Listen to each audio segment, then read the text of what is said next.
আমরা তো স্পষ্ট কথা, এটা কি রং আছে না নেই, কি মনে হচ্ছে? রং আছে, হালকা রং আছে। তা আপনাকে সতর্কতামূলক 1 লক্ষ টাকা অর্থদণ্ড প্রদান করা হলো।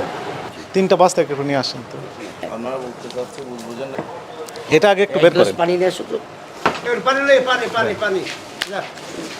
দেন গ্লাসে দিয়ে দেন, একটু পানি দেন, এক বস্তাতে বাইর করি না অন্য। দেন। একটাই থাক। না ওজন কমবে তো পরে কাস্টমার করবে যে এক বস্তা দিব আর দিব না, ঠিক আছে, পানি দেন, এই পানি আনো। পানি রাখি বেশি। আরেকটু দেন যেন দেখা যায়। দেন, আরও দেন। হ্যাঁ, ঠিক আছে।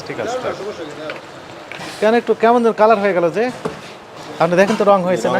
এটা তো আপনার আপনার কি বলে সরিষা তেল। সরষে তেল মানে? সরিষা তেল না দিলে এই মালটা হবে না। মানে কি বোঝেন? যে হ্যাঁ, সরিষা তেল যখন ডাল যখন ভাঙে না, হ্যাঁ, তখন সরিষা তেল দিয়ে মাল ভাঙে।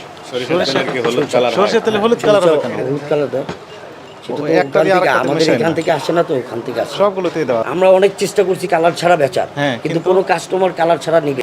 তো এটা কি নৈতিক হচ্ছে না অনৈতিক হচ্ছে? অনেক হচ্ছে, ঠিক আছে। যেহেতু জেনে শুনেই হচ্ছে, জি, স্যার। তাহলে তো অনৈতিক হচ্ছে। জি, স্যার। এটা আইনের ভাষায় আইন পরিপন্থী, জি, স্যার। আইন ভায়োলেশন হয়েছে। আপনাকে সতর্কতামূলক 1 লক্ষ টাকা অর্থদণ্ড প্রদান করা হলো।